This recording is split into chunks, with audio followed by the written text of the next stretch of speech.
on Saturday titled "The Trials and Triumphs of a Resilient Nigeria's 10th Senate."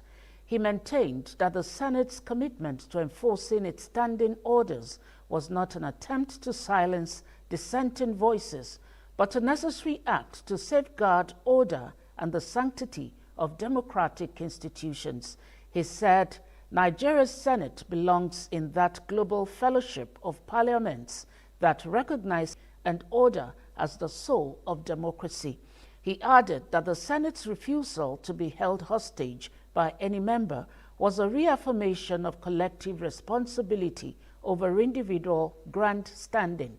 Akpabio also underscored the importance of parliamentary discipline as a universal standard for democratic governance, citing examples from other democracies. He added that strong democracies endure not by avoiding dissent, but by handling it within the boundaries of procedure and respect for institutional order.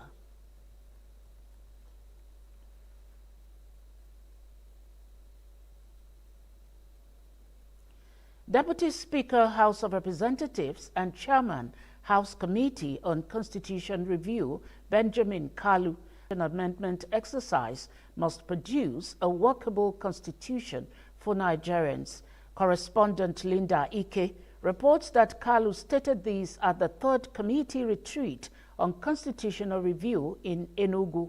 He said Nigerians want a constitution that empowers local government to deliver services, streamline electoral justice, strengthens fiscal federalism, guarantees women's full participation in governance, and enhances accountability at all levels.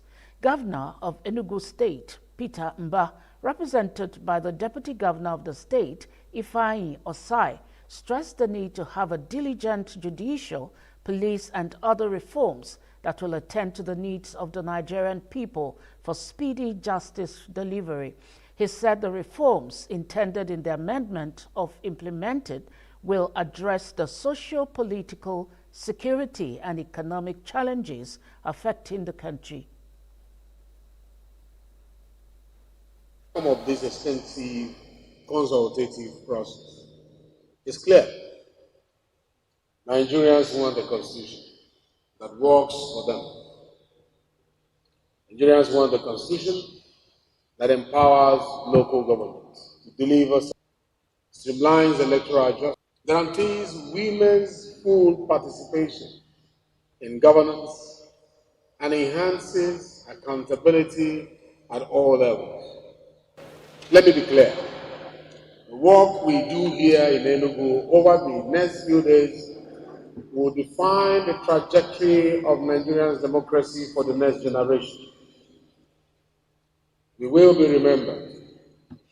The assembly that empowered local governments, thereby bringing governance closer to the people.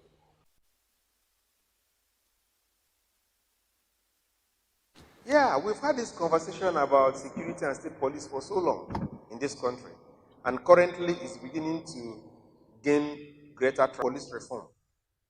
It doesn't matter if it is state police or federal police or local government police, we may still be running around circles. And I will explain. Lawyers have practiced law. You will know that the content and context of investigation in this country is essentially detention and extraction of confession from witnesses. So, while we look at a legislative framework that will create state police, it's also good to look at the Police Act and see if Parliament will assist in developing operational guide that ensures certain level of investment.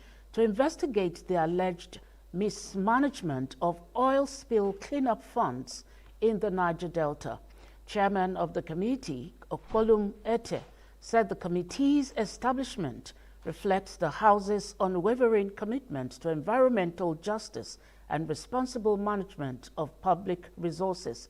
He pledged the committee's efforts to ensure accountability, transparency, and justice for affected communities. Correspondent Linda Ike reports that Ete decried that despite several interventions and billions of naira allocated over the years for a cleanup effort, the Niger Delta continues to suffer severe environmental damage and economic hardship. Speaker of the House of Representatives, Tajuddin Abbas, represented by the Chief Whip, Usman Kumo, tasked the ad hoc committee to determine the managerial competence of those entrusted with the cleanup funds.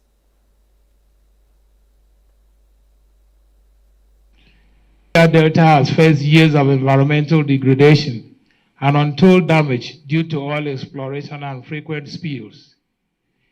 In response, various government agencies have been created or assigned the responsibility of conducting environmental remediation and cleanup operations.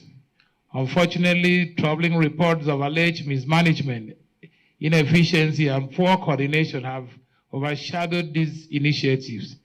Similarly, this House has also received reports that funds allocated for cleanup efforts have not produced the anticipated outcomes, leaving communities still affected, livelihoods in jeopardy, and public trust diminished.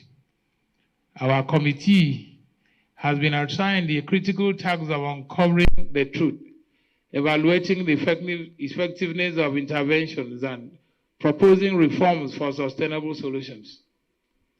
Our objectives are clear. We will investigate the utilization of funds. We must understand the causes of the mismanagement. Clean up. 3, we have to find out the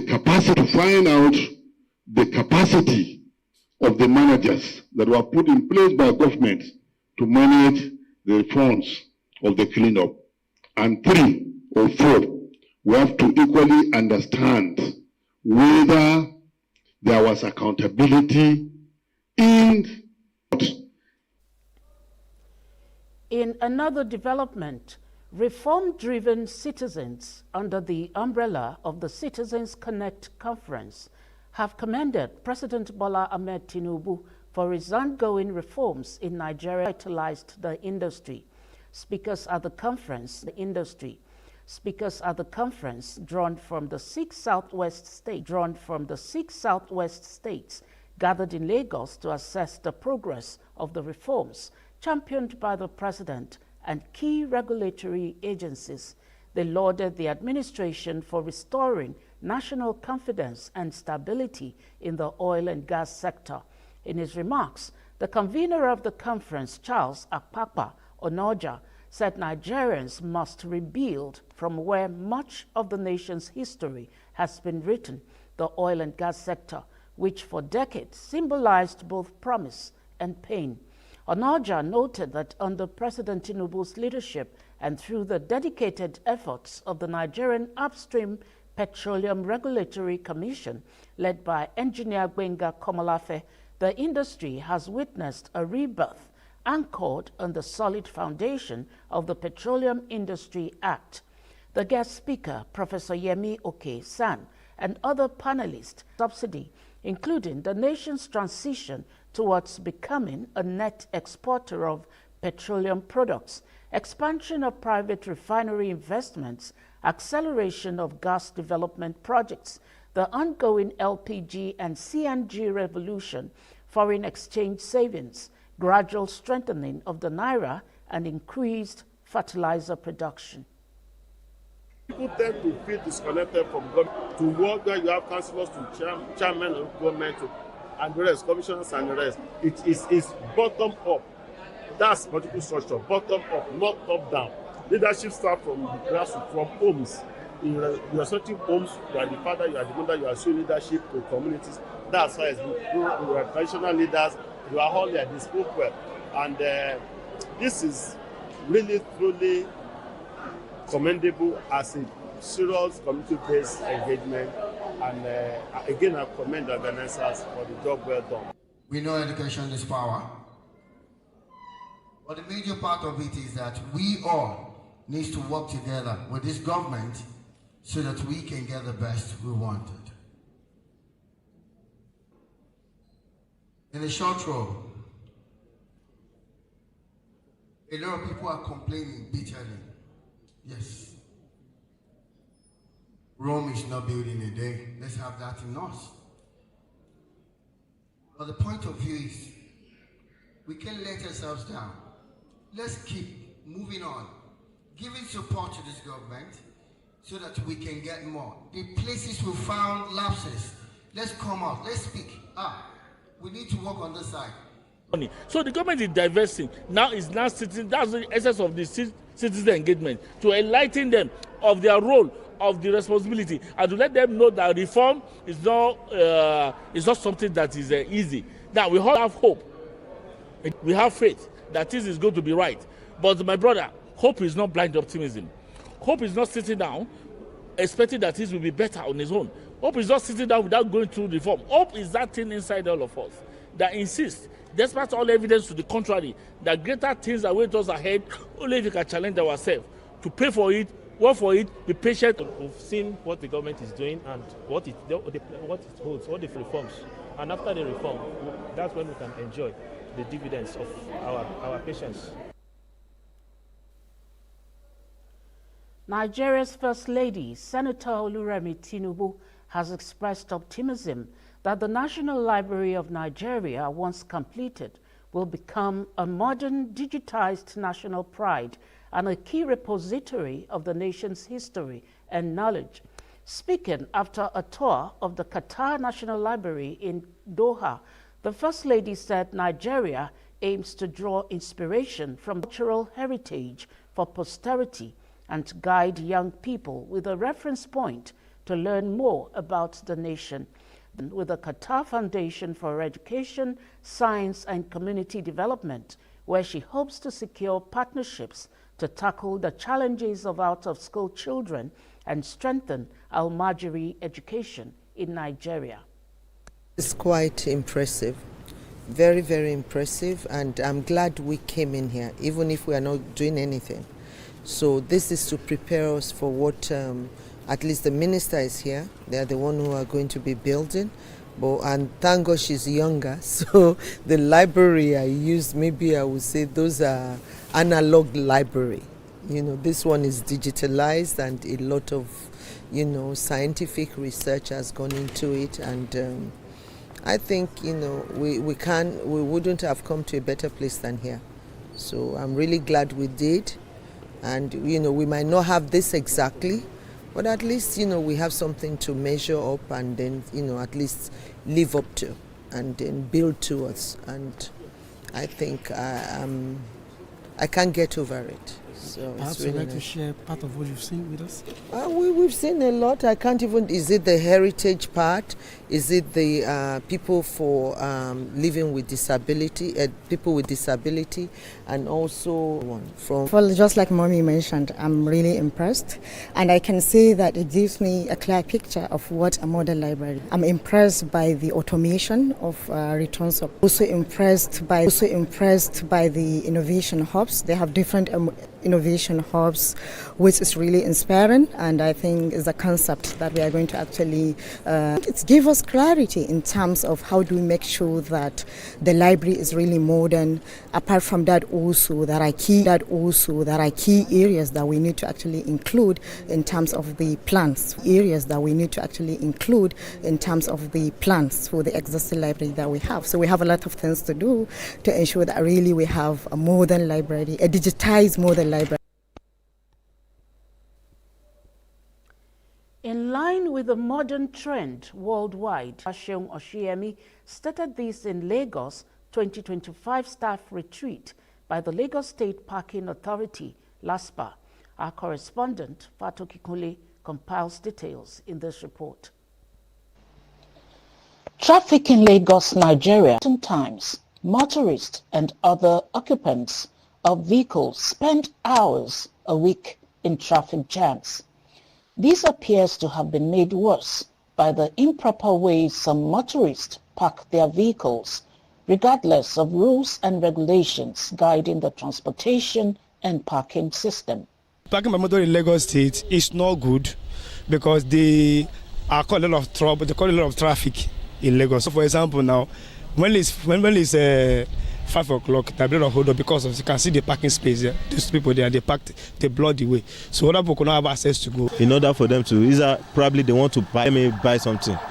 So that's just the way they do park. They need for government to sanitize almost everything. If there's an agency that is meant for illegal parking, they should do their work. No wonder officials of the State Ministry of Transportation and the State Parking Authority, LASPA, convert of the agency with the theme from parking gains to productivity gains, in which artificial intelligence, AI, and other technological tools play critical roles in line with the current trend worldwide. The effects of the seamless parking system are social responsibility, which improves accessibility and safety by providing tailored parking solutions for residents, EV owners, and user experience. You know, we're turning into a smart city, so it's to bring AI, bring all the ideas, all the best of ideas into whatever it is we're doing. You understand what I'm saying? So the whole point is that we have a major congestion issue in Lagos, and then we'll have to come to solutions to be able to. So this is why we are here, thinking outside the box, all the best ideas we can put on board to make sure that we have seamless movement in the metropolis, so that Lagos citizens can go about their businesses and leisure without hindrance. There was a panel discussion on the future of parking. Let's drive innovation together, bearing in mind the dynamic transportation situation, prompting the investment by the government to drive changes in the transportation and parking system. We still need to do a bit of scrubbing, in-house cleaning of those data, such that we'll take the agency out of that era of the manual clamping, enforcement, and all of whatnot. You can imagine if we had a strong database that you can easily access or reach out to anyone that commits an infraction. There's really no need for you to start clamping. So we need to, of course, crop and also update those data. And like I said, we have the partners that will be deploying electric vehicles, electric buses. We just have to provide that support system for it to work. And that support system is also part of part of our parking system, where we will have, where you can charge. Like I go to Okari, I park my vehicle, I can charge my vehicle. So the first thing we're starting with is a system where whichever way you pay for parking, you take your name, your phone number. Of course, naturally, we're integrating to VIS, so we're sharing APIs, because that means that we can benchmark on that. And then it also corrects their own system. So absolutely, technology is very, very important for us. I see it as the future of parking in terms of changing the way Lagosians see things and even changing our enforcement. However, the government was more committed in advancing from the off-street parking to corporate parking to bring efficiency in the park. We want to start ensuring that people park responsibly. They're organized when they do so. They think of parking before they leave their house. They think of their options. And on-street is definitely the quickest way to ensure that. So coming up in about a month or two across Lagos, you will see the rates you're supposed to pay in different areas of Lagos. Again, I always say Lagos is very intentional, so we are not going to start across the state at once. We're starting from VI, Ikoyi, parts of Ikeja, parts of Surulere, and parts of Lekki. How beneficial is this year's and the parking management of Lagos? The areas of enforcement. A major problem with enforcement is that the public are antagonistic towards the enforcement officers when they're carrying out their duties. The community has been able to address that point exactly with the PS. Following this retreat, state government and LASPA are eagerly hoping that technology will help streamline the operations and enforcement for a sustainable parking system. The medical director of the Federal Neuropsychiatric Hospital celebration was access to services and emergencies. World Mental Health Day is marked globally every October 10 to raise awareness and promote advocacy on mental health issues. His call comes amid a recent report by the National Emergency Management Agency, which revealed that flood incidents had claimed 232 lives and displaced thousands across Nigeria. Oweye noted that both natural and human-induced disasters could aggravate mental health challenges among victims due to the emotional distress that often follows such incidents. He added that with reports showing that 1 in 5 Nigerians suffers from a mental health condition, the time for a proactive approach to addressing such issues is now. In his keynote lecture, consultant psychiatrist Dr. Benjamin Obembe stressed that providing immediate assurance for victims of disasters was crucial in alleviating tension and reducing post-traumatic effects. Obembe noted that while some disasters are natural, others result from human negligence or lack of preparedness.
The Standards Organization of Nigeria, SON, has called for stronger collaboration with stakeholders to enhance trade and ensure that goods and services across all sectors meet established quality standards.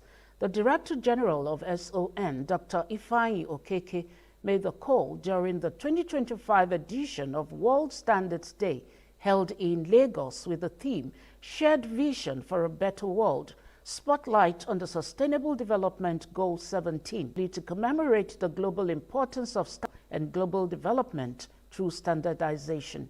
He emphasized that sustainable development cannot be achieved by a single institution, but through collaboration, cooperation, and partnership, which he described as true drivers of progress.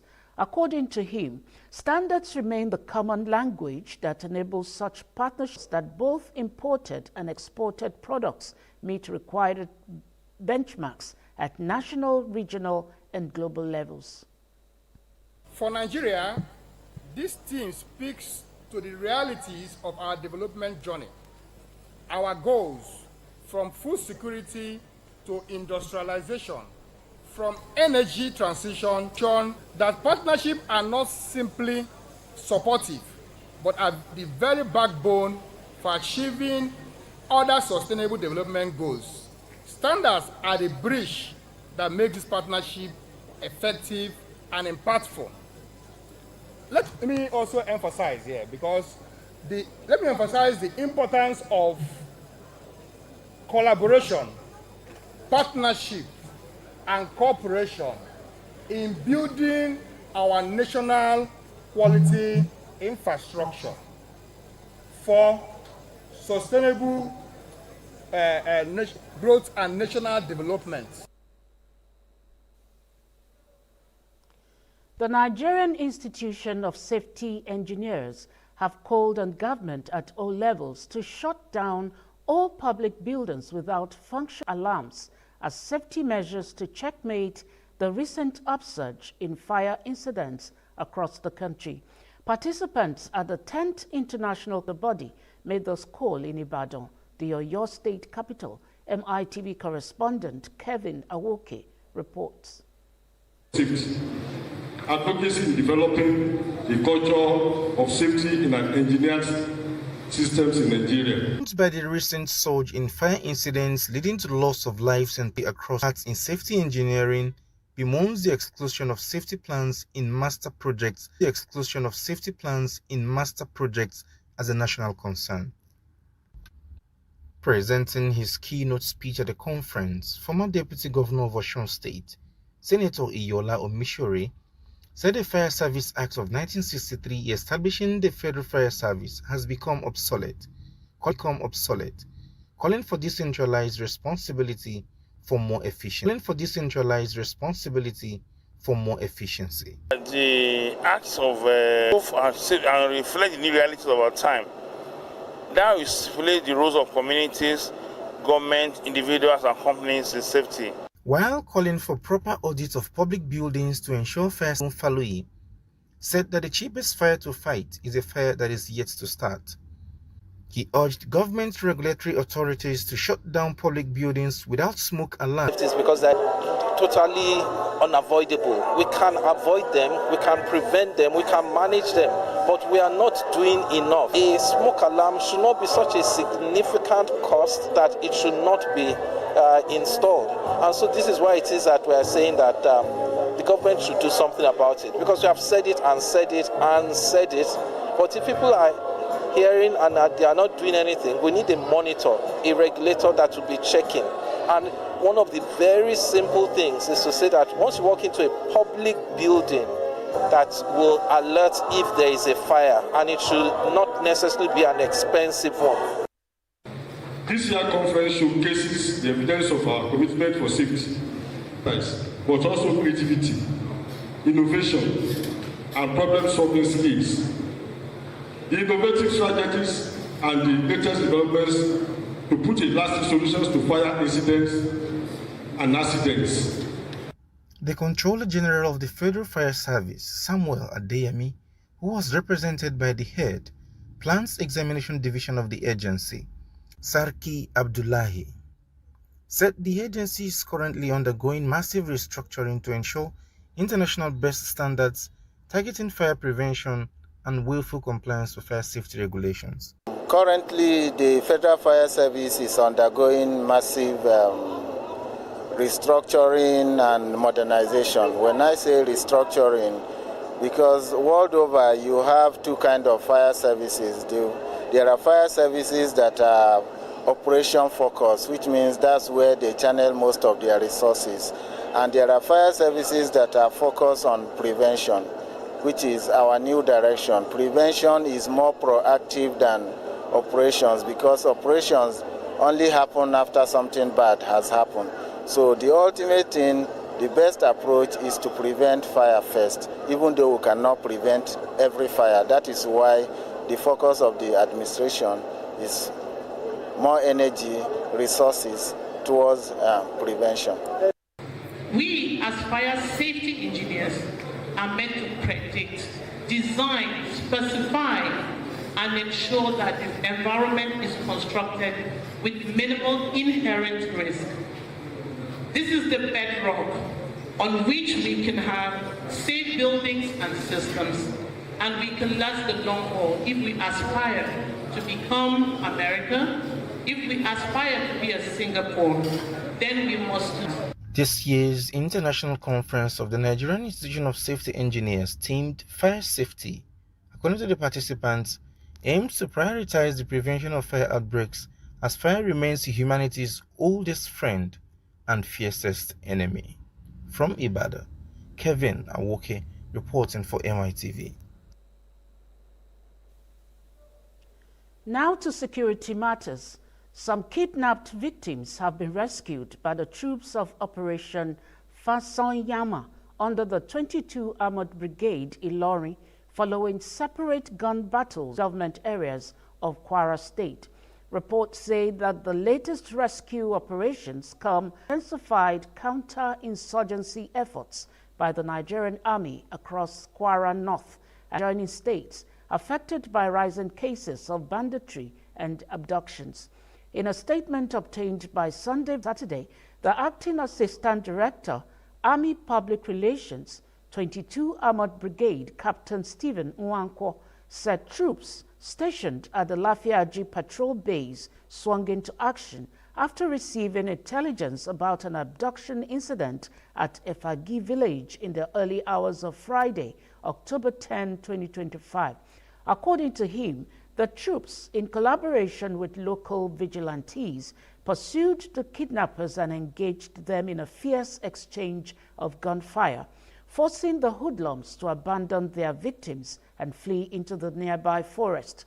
He added that the rescued victims had been reunited with their families, while the troops had intensified clearance operations in the area to apprehend the fleeing bandits and restore normalcy. The commander, 22 Armored Brigade, Brigadier General Ezra Bakins, commended the troops for their gallantry, professionalism, and swift response. As terrorists attacked the Ngamdu general area of Borno State, the state has been known for a barrage of terrorist attacks, especially from members of the dreaded group Boko Haram. Our correspondent had gathered from the locals that 10 soldiers were killed during the attack. However, a statement by Media Information Officer, Joint Task Force Northeast Operation Harding K, Lieutenant Colonel Sani Uba, said 4 deaths were recorded when troops of Operation Harding K repelled the coordinated attack following a swift response by forces on ground and reinforcement elements from 29 Task Force Brigade. He stated that the terrorists employed grenades, RPGs, armed drones, and command-initiated improvised explosive devices targeting troops and own platforms. Despite the intensity of the attack, troops held their ground and with superior firepower, inflicting significant loss on the terrorists.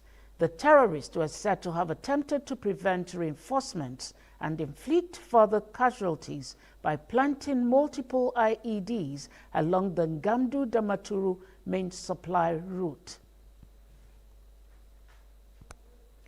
We'll take a break now to bring you. Welcome back. Dozens of people have been killed in a drone strike at a displacement shelter in El Fasher, a besieged Sudanese city on the brink of collapse.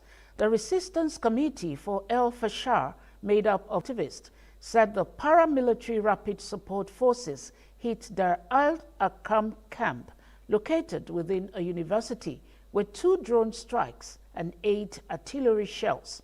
A statement from the group said children, women, and the elderly were killed in cold blood, and many were completely burned, while eyewitnesses described scenes of panic as rescuers pulled bodies from the rubble. Sudan Doctors Network said 57 people were killed in the drone attack, including 17 children, and activists said at least 60 people had been killed. Tens of thousands of forcibly displaced Palestinians are making their way back to devastated areas in northern Gaza as Israeli forces stop operations as agreed under Phase 1 of the ceasefire plan with Hamas and partially withdraw. Gaza's Al-Rashid Street, which has witnessed massive population movements northward and southward over recent months, as Palestinians fled Israeli attacks, once again witnessing a tide of humanity on the move. Now, with the ceasefire in effect and Israeli forces withdrawn from the Netzarim corridor that previously divided the road, tens of thousands of Palestinians are journeying north, hoping this time to return permanently. Most returnees are discovering barely any intact buildings in Gaza City following Israel's relentless bombardment and ground invasion there. There's now an urgent need for temporary shelter for people, and wounded 169,961 since October 2023. A total of 1,139 people were killed in southern Israel during the October 7, 2023 attacks, and about 200 were taken captive.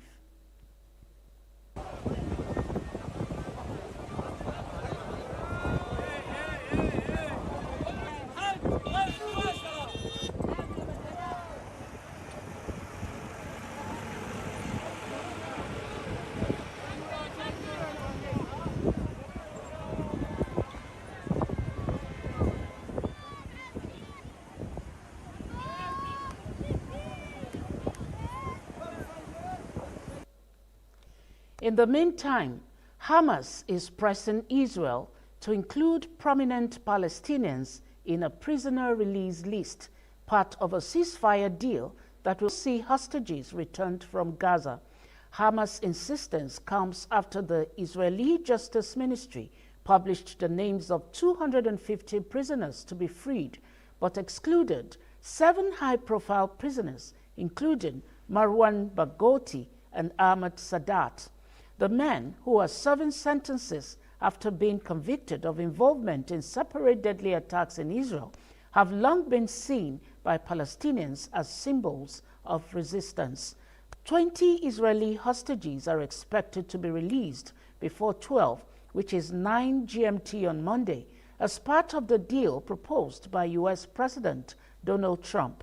A senior Palestinian official familiar with the talks told the BBC that U.S. envoy Steve Witkoff had promised to raise the exclusion of the Palestinian prisoners with Israeli Prime Minister Benjamin Netanyahu, but Israel has firmly refused to include them. We'll take another break to bring you sport news. Welcome back. Eden Hazard is set for a Chelsea return as the former Belgium international is poised to play at Stamford Bridge once more after a fractious exit. The 34-year-old former superstar, who retired from football in October 2023, will return to West London this Saturday as part of the Chelsea Legends versus Liverpool Legends charity clash. Hazard will be back where he belongs, surrounded by a cast of teammates: John Terry, Peter Cech, Diego Costa, Ramirez, and Jean Obi Mikel. The event will see the proceeds go directly to the Chelsea FC Foundation and the Chelsea Players Trust, ensuring Hazard's comeback is not just sentimental, but for a greater cause. His final competitive appearance came in that unforgettable Europa League final when Chelsea battered Arsenal 4-1, and Hazard bowed out by lifting the trophy. Just a week later, Real Madrid came calling with a staggering €134 million deal, ending Hazard's 7-year love affair with Chelsea. France captain Kylian Mbappe has withdrawn from Monday's World Cup qualifier against Iceland due to a right ankle injury sustained during his side's 3-0 victory over Azerbaijan. The French Football Federation, which announced on Saturday in a statement, said Mbappe has been made available to his club and will not be replaced. The 26-year-old forward sustained the injury in the 83rd minute of the Azerbaijan game after scoring 1 goal and assisting in another. France, who lead Group D with a perfect record of 9 points from 3 matches, will travel to Reykjavik to face third-placed Iceland. Talking tennis, An injury hit Novak Djokovic suffered a shock defeat by qualifier Valentin Vacherot in the semi-finals of the Shanghai Masters. Vacherot won 6-3, 6-4 to become the lowest-ranked ATP Masters 1000 finalist in history. Injury has been a problem all tournament for Djokovic, and he vomited during his previous matches after struggling with the heat and humidity. The issues flared up again in Saturday's semi-final, with the 38-year-old receiving medical treatment on several occasions. And Orlando picked up a 128-98 preseason victory over Philadelphia at Xfinity Mobile Arena, with the win moving the Magic to 2-0 while dropping the 76ers to 0-3. The first quarter stayed tight, with Orlando edging ahead 34-32. Wendell Carter Jr. scored 9 points, including a putback layup that gave Tyrese Maxey led Philadelphia with 17 points on efficient shooting. He drained 3 triples in the period alone. Orlando starters like Paolo Banchero added 13 points despite 4 turnovers. Franz Wagner contributed 8 points with 2 steals. And that's the news on MITV. Thanks for staying with us. I am Jumoke Michaels. Good night.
The only way to win this fight is for one of you to bring home a husband.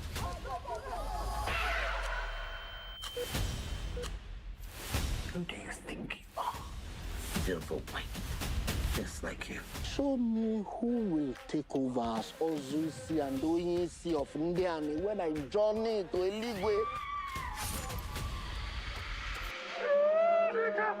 Do you think that the path to greatness does not require great sacrifices?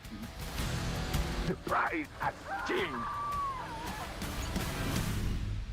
Welcome to Niger Steppers Showdown. We're competing for the Niger Steppers Showdown.